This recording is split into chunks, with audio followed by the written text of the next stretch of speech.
برگردیم سر آرایش. خب من کرممو زدم، وایستم یه ذره جذب بشه.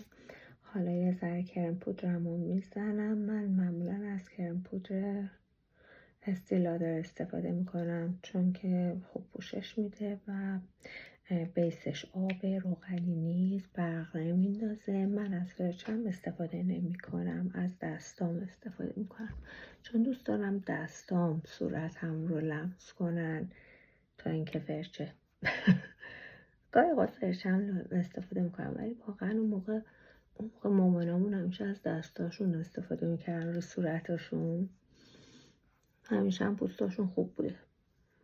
ولی الان هر چقدر با این چیزای مصنوعی رو صورت چیز میکنن انگار بدتره. نمیدونم، قشنگتر میشه ها، ولی به نظر من روش‌های قدیمی خیلی بهتره. خب این الان بسته مثلا. مثلا اینو ببینیم این چرا پشت سر من خیلی نور میندازه. خب یه کوچولو ببین، من یه تو رفتگی زیر چشم دارم، اینو میخوام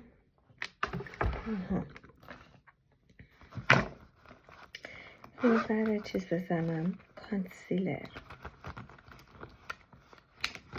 اوکی.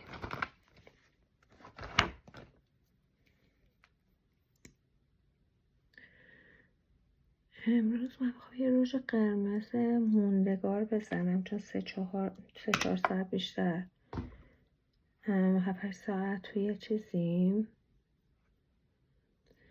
تو کلاسیم، باید باشه که پاک نشه. حالا من اینو این زیر میزنم.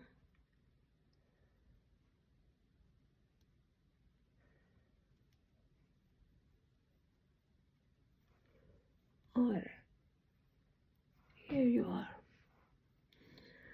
این خوبه دیگه. آره یه ذره اینجا میزنم چون اینجا خط افتاده با همون تهمونده اون.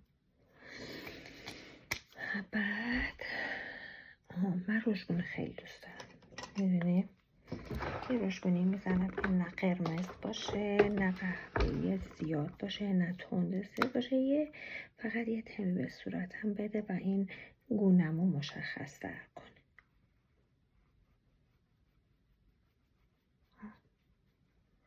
اینجا من یه ذره میزنم.